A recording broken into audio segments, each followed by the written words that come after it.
Hello and welcome to the Record Rangers podcast. I'm Mark Pirie and I'm joined by Andy Newport and our guest Alex Xenikakis from ANT1 to discuss. I tried. To discuss. You said it very, very well. Very well. Thank you. Nice to meet you guys. Hello. How are you, Alex? You well, my friends? Very, very good. Very, very good. Nice to meet you. Thanks for the invitation. I hope we'll have a great conversation about the Rangers situation and all this stuff we have to talk about. Yeah. Well, the Russell Martin era is officially kind of up and running now after the friendly with Club Bruges. 5 new signings in the door, but probably a bit more importantly with you here, Alex, some players going out with Cyriel Dessers, looking, well, it's kind of a saga now, isn't it? It seems to be dragging on, but will he or won't he be going to AEK? But yeah, how are you both for starters? Doing very well, Mark. Thanks for taking over the hosting duties with Scott being off this week. He's away skiving. I was obviously, I spoke with you a few times over the last few weeks, Alex, about the whole situation with Cyriel Dessers and DB that it's reached a bit of an impasse. AEK have a valuation. We think about £4.5 million. What's that? It's maybe €5 million, something like that. But Rangers wanting closer to that £5.5 million mark. Where is it from your point of view? Yeah, but it's more or less the same situation as though this one we talked about some days ago. There is an agreement between Dessers and AEK Athens about the contract, and it's a huge wage, let's say, close something more than €1.5 million per year. And the player wants to come to Greece, and the offer of AEK Athens is a little bit higher than €4 million, let's say, and the willing of the AEK board is not to offer more money because they are confident that with that amount of money they will have the confirmation from Rangers side. They do not hurry that much because there are solutions in AEK attack. This time we are talking. For example, there are Piero, it's Martial also available, and they have some 1 or 2 more solutions. And they are confident that during the next days, let's say, they will have an agreement about Dessers. Of course, they are taking other options, but Cyriel Dessers remains the number 1 target for AEK Athens offense, and they are confident that with the help from the player side, let's say, that he prefers to play for AEK Athens because of the better wage, I suppose, not for the team. They are confident that they will close the deal during the next week, let's say, during the next day. This is the situation from the AEK Athens side. I believe it's not something that it's going to need time, so much time, let's say, because it's something for a week or 10 days, let's say, because yesterday, on Sunday, on Sunday, the Marko Nikolic, the new AEK coach, said that we believe that during the next 5 to 10 days, we will have 2 more players here. AEK is in the preseason.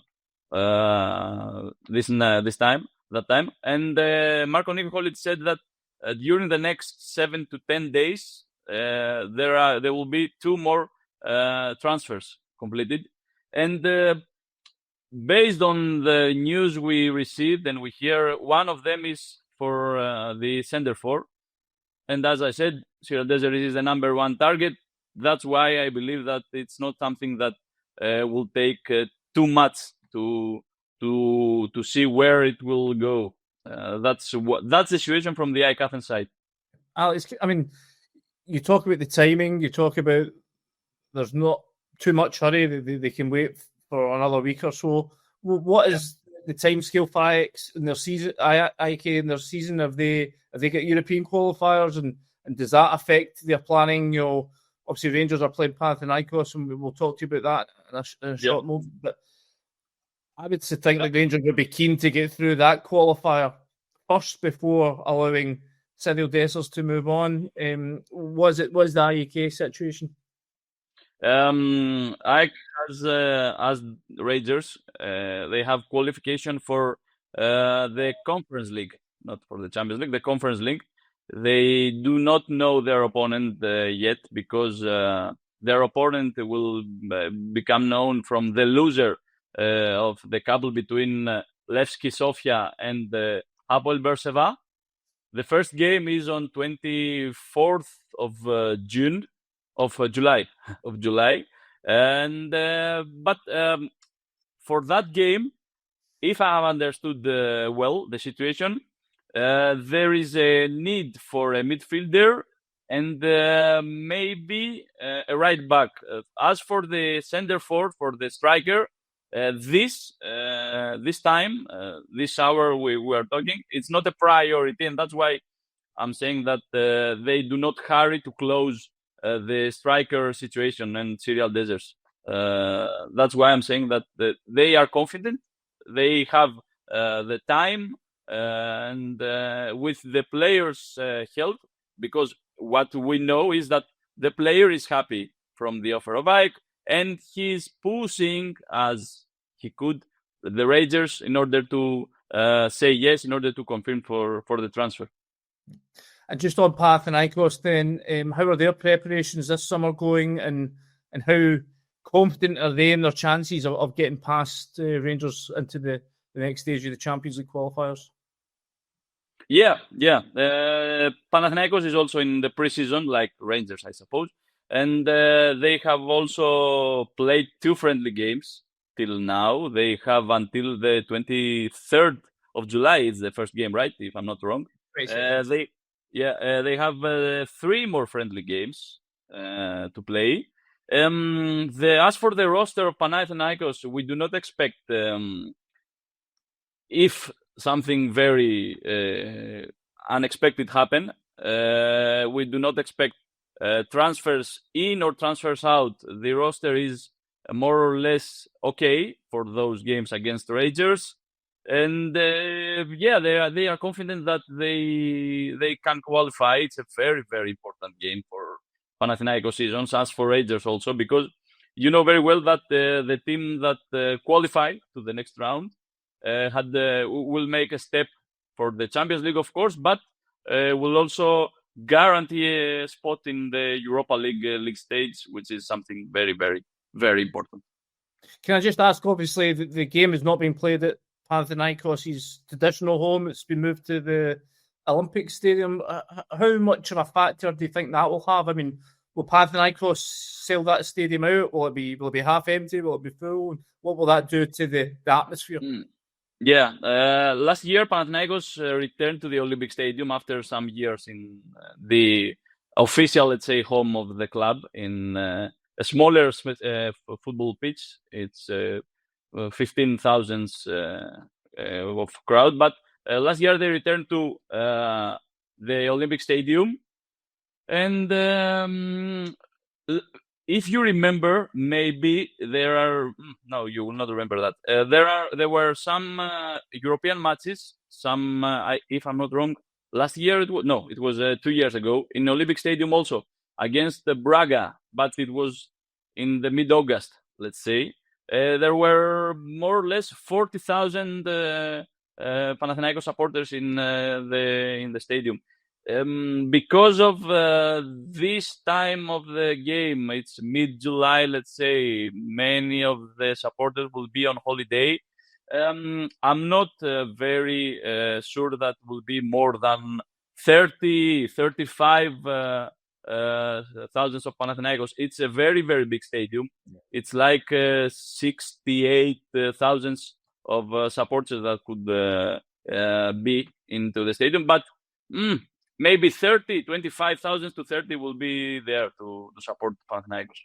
And does it hold in the noise? Does it generate the same noise the way that the Panathinaikos at smaller ground does? Does it even with half full, will it still be intimidating for the Rangers players?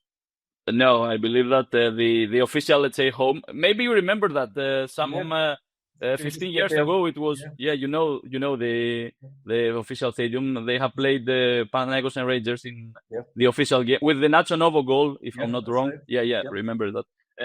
This stadium, it's smaller, and of course it's much more noisier than an Olympic stadium, which is bigger, but in order to be very hot, let's say, stadium, it needs a lot of thousands of supporters to be there. What is it of Rangers in Greece, Alex? Obviously, they've had good European runs in recent years, but they've had going through a lot of transition this summer with the takeover and the recruitment. Is there a concern from Panathinaikos about coming up against Rangers, or did they see it as a winnable game, a favourable draw, maybe? No, they didn't see that as a favourable draw.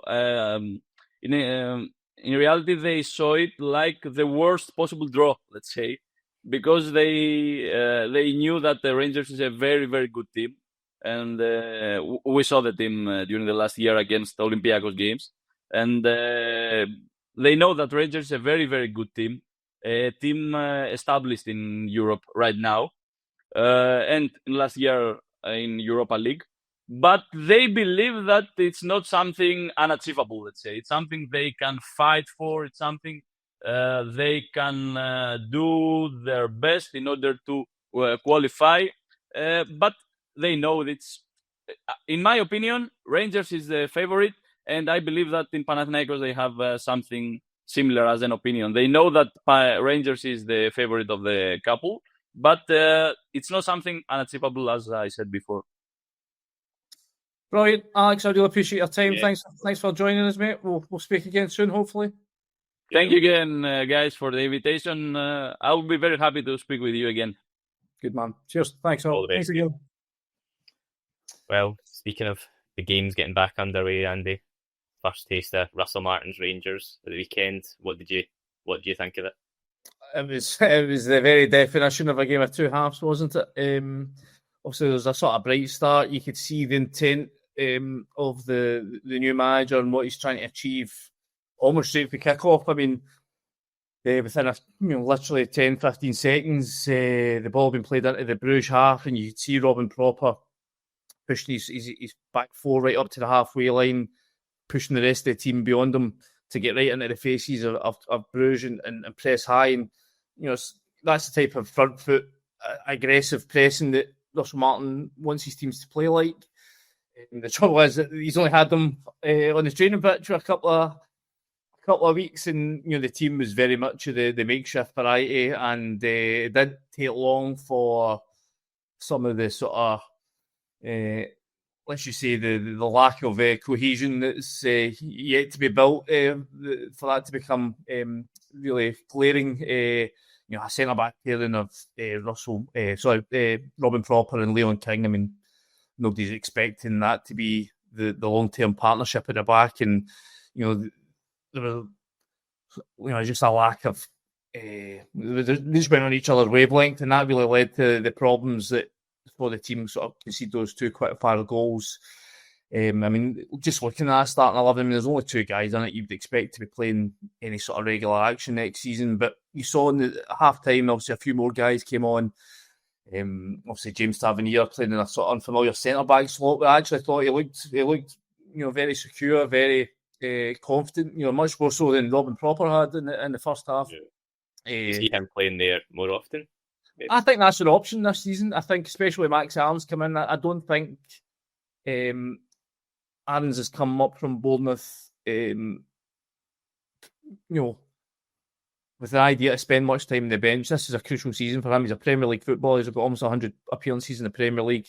Obviously went to La Liga last year with Valencia, didn't play much there. I think he'll have been seeking out assurances before coming up here that he'll be playing regularly. And so for that, makes me think that perhaps Russell Martin's got other ideas with James Tavernier. I think last year we saw that whatever tailing off has been in Tavernier's capabilities, it accelerated last season. That was his, certainly in terms of an attacking output, it was his the numbers were as small as he's ever had since he's come up the road, and I just think that's natural. He's the wrong side of 30 now. His legs perhaps don't have the same energy levels that they had when he was a younger man, but I definitely think at centre back, it's an area that he can, for 90% of the games in Scotland, he can be effective in. We all know that he's a terrific passer of the ball, and obviously we know that the Russell Martin style, they're going to want people that are adept with the ball and can manipulate and can pick out a pass. So I think that could be an option. We all know that the big weakness in his game at times is that being defensively switched on. I don't think he's as bad as some people make out. I think he's come on leaps and bounds over his time at the club. He's been here a decade. Obviously, I think he's improved no end. But as I say, the wrong side of 30. Just the physical output he's able to reach, I don't think that's quite as high as it was. So listen, if we can play centre back, it's a bit less taxing, a bit less distance to cover. I think it can be an area where he can be effective for Rangers this season. Yeah, as you say, defensively, they'd look a bit better. Second half, a bit more solid. I think the subs come. I think having Mohamed Diamandi in there has energy. Yeah. I think Nadim Bajrami was as a guy who's been sort of heavily slated, not least by us on the Hotly Live and in the paper, because I don't think he's provided anywhere near the kind of output Rangers would be looking for when they signed him for, was it £3.5-4 million last summer? So, but he looked bright. It's a clean slate for everyone in the squad, and it's really down to the guys, especially guys in the fringes of the squad, to show that they're still worthwhile being in the squad and being part of what Russell Martin's got planned. And I thought, on first view, he took his opportunity the weekend. Yeah, with Bajrami, you do wonder if Russell Martin's style would maybe suit him. He seemed, it's a pre-season friendly and he came on the second half, so I guess you can only judge so much, but he seemed to have a wee bit of space in the role he was playing. I think that's maybe the opposition as well. I mean, you're talking about a Bruges team that reached the last 16 of the Champions League last year, knocked out Atalanta, beat Sporting Lisbon, beat Villa in the league phase. So, I mean, they're a decent outfit. They went coming to Ibrox to sit in and put 10 men behind the ball. Far from it. They came out, they pressed really well. They were aggressive in their press as well. But that did leave spaces for Bajrami to get in. I think when he was given that, when he could open his legs up and charge 5 yards, I think you saw positive things. I think the big issue of him, especially in the Premiership, is that most of the time we get in the ball, he's got 4 guys running about him and he's got 2 inches of space to work in. So I think, maybe... Listen, I think Bajrami's best games for Rangers largely were in Europe and even in Old Firm games. I remember the League Cup final at Hampden. He obviously scored a goal in that and had a decent afternoon. I think when he's got that space, I think he's one of these guys, though, that when things are cramped and you're up against a block defence, I'm not too sure that's where you see the best of him. So again, that's a decision that Russell Martin's going to have to make. He's going to have to assess a lot of players, obviously still trying to bring in guys. I mean, you've got Taylor Asgard coming in, who I imagine is going to be playing a similar sort of role that Bajrami operated last season. So, there's always that thing when new managers, they bring their own men in, they tend to get the benefit of the doubt against guys that were signed by previous regimes. So, listen, I think he had to improve anyway, vastly after last season, but just given how little impact he made. But he'll also, given the fact that one of Russell Martin's marquee signings, as it were, has been brought in his position, means he's going to have to go some if he's to play regularly this season. Yeah. And what do you think of the new boys that actually did get on? Max Aarons and Manny Fernandez. So Aarons looked quite bright in the right. Yeah, I mean, I think the concern thing will be that I think both Bruges goals came down his side, basically. Yeah. As I said, I don't think he was helped much by the centre-back pairing in alongside him. We had Leon King, who hasn't played anywhere near enough football over the last couple of years to know if he's sharp, to know if he's anywhere near this level. Obviously, the news today, Scott McDermott's just written a story that's on the website right now saying that he's not back a move to Wycombe, which seems odd. I would have thought he'd be able to jump at the chance to get a fresh start somewhere else. And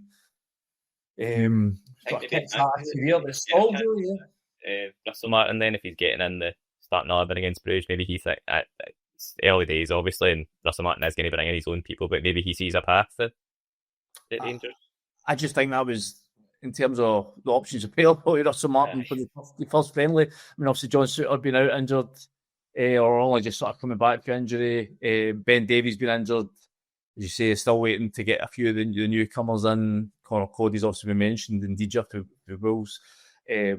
I think he was one of the few centre backs fit, so I'm throwing a jersey. But in terms of Manny Fernandez, obviously came on in the second half as well. He looks, I mean, there's a wee bit of rawness there to him. It's hard to judge a guy, and I think he only got half an hour of a run out, but a big specimen, 6'4", but can travel, comfortable in the ball. Likes to pick a pass, likes to take guys on. By all accounts, Peterborough was a big goal threat as well in the box when come up for set pieces. Some scored a cracking goal where he sort of takes it down the box and scores in his left foot from a really acute angle.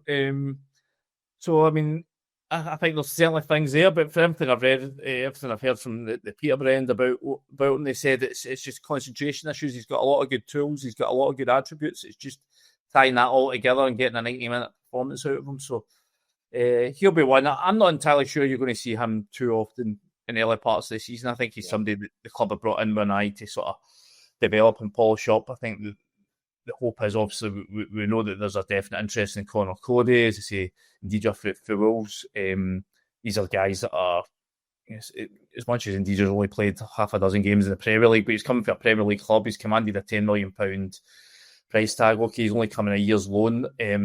With no option to buy him, we believe. But the Rangers are, at this point, they just need to get through this window and get a squad, get a team in place that can get them into the season, and then they can start making signings with a longer-term view. I mean, obviously, there's Fernandez is coming in a 4-year deal.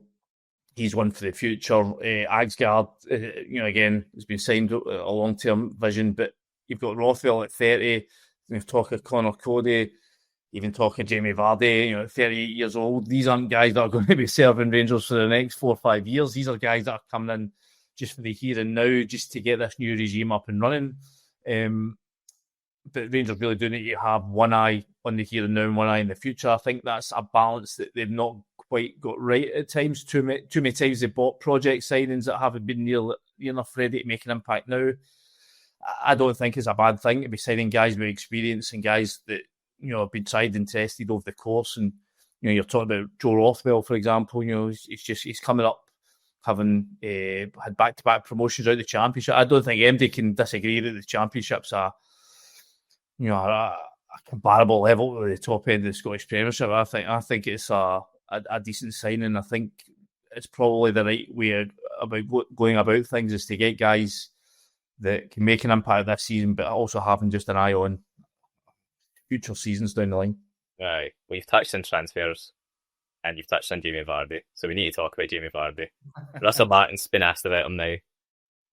There was reports in Italy that made it seem like it was close to happening to Rangers, but then that all seems to have kind of faded pretty abruptly. Could just be social media chat, but I mean, what a signing that would be if it does happen. It would be an signing for the here and now, given the age he is 38. But I mean, what a signing that would be. Yeah, and he's a proven goal scorer.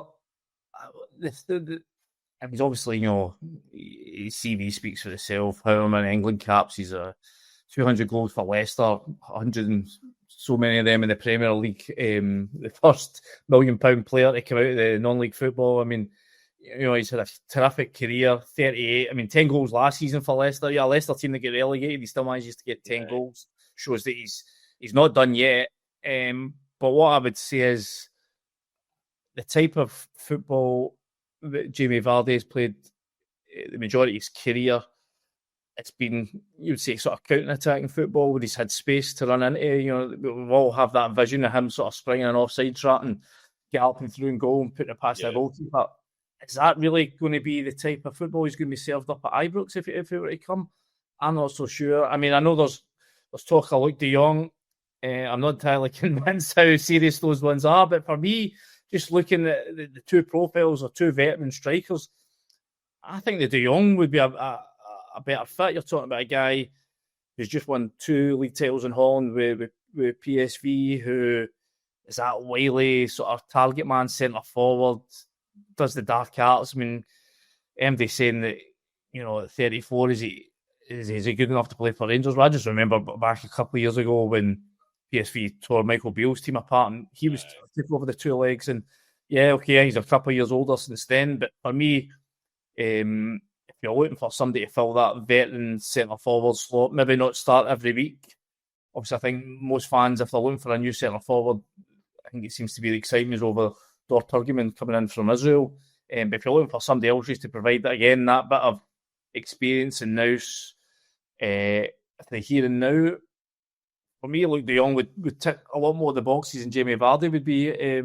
I just think Vardy is a guy who, even if he's slowed a wee bit, he's a guy who thrives in open spaces and galloping in behind defences. I'm just not entirely sure that's something they will get too much of. Certainly Scotland, maybe Europe's a different thing. Maybe, that's if that is the thinking behind, and we believe that the Vardy interest is genuine, that perhaps maybe that's where he's been eyed up for. But you'd think he would want to be coming up and playing week in, week out, though he wouldn't be coming up to Scotland to want to sit on the bench. So maybe... Yeah, but it's a bit like, I don't know if you saw the Jermaine Defoe chat this week with Cy Ferry, and he spoke about him coming up at similar age, 38, knowing that that age, that stage in his career, likelihood he's not going to play every week, and it was just about being ready for the big game. So I could imagine Jamie Vardy coming up and going, well, just a chance to win a medal, perhaps, if he can get, if Russell Martin can get things going. Obviously won a Premier League medal down the road. He's won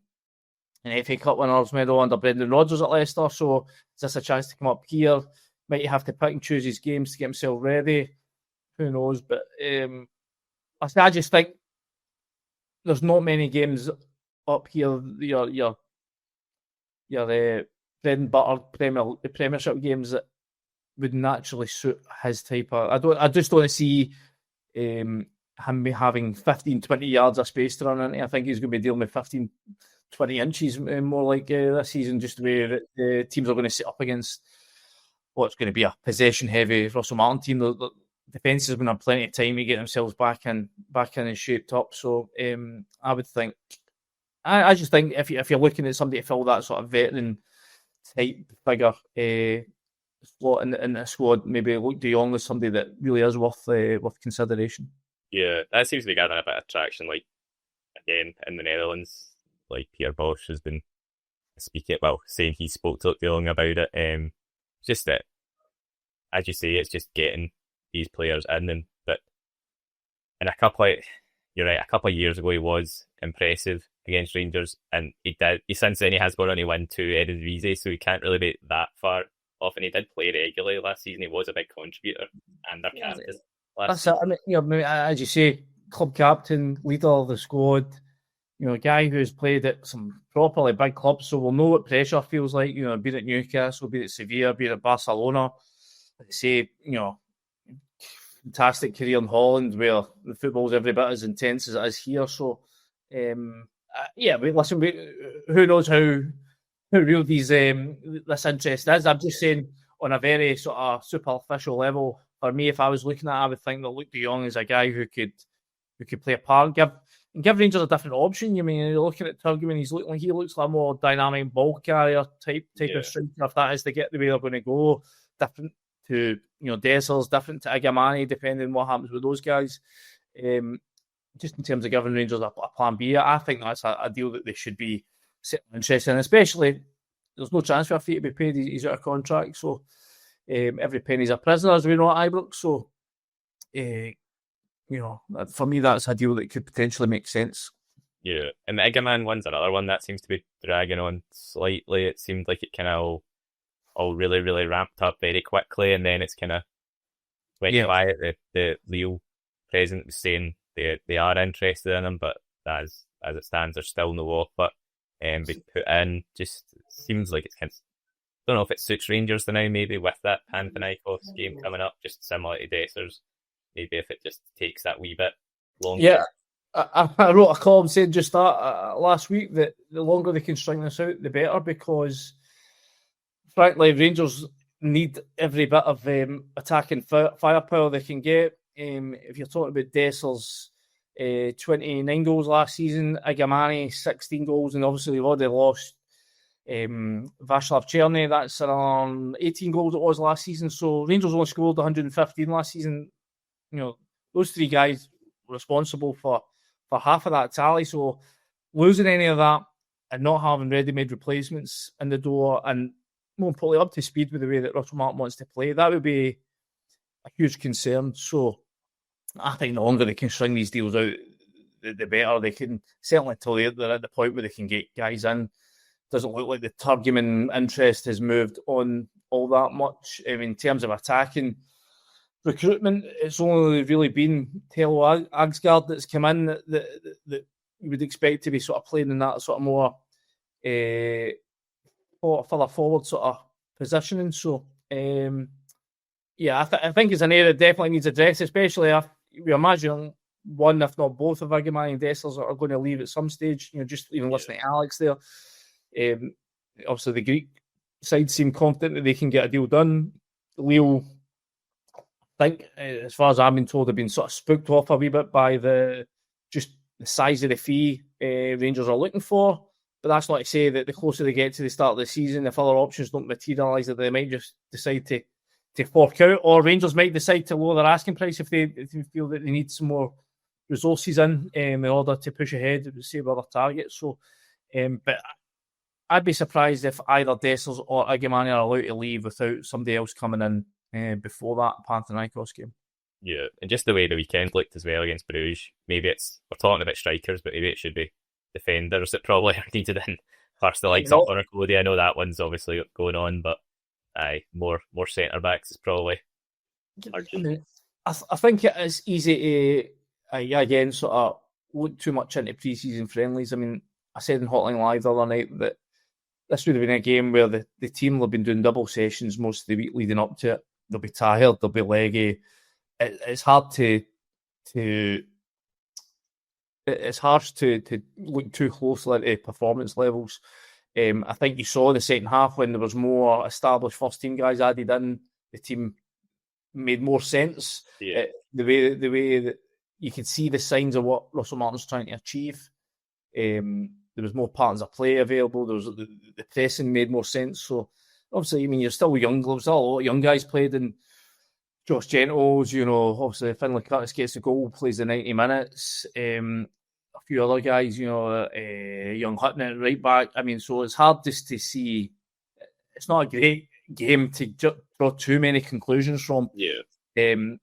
Even without taking into just the fatigue that the team will be feeling. So, but I think there's a skeleton of a team right there that should at least give Rangers a chance of getting through Panathinaikos. But the more, certainly the more deadwood they can clear out the squad, the better. Because as Russell Martin pointed out, the dressing room starting to creak a wee bit. You're getting up towards sort of 30 senior players in that first team squad. So, but definitely I think they could do with.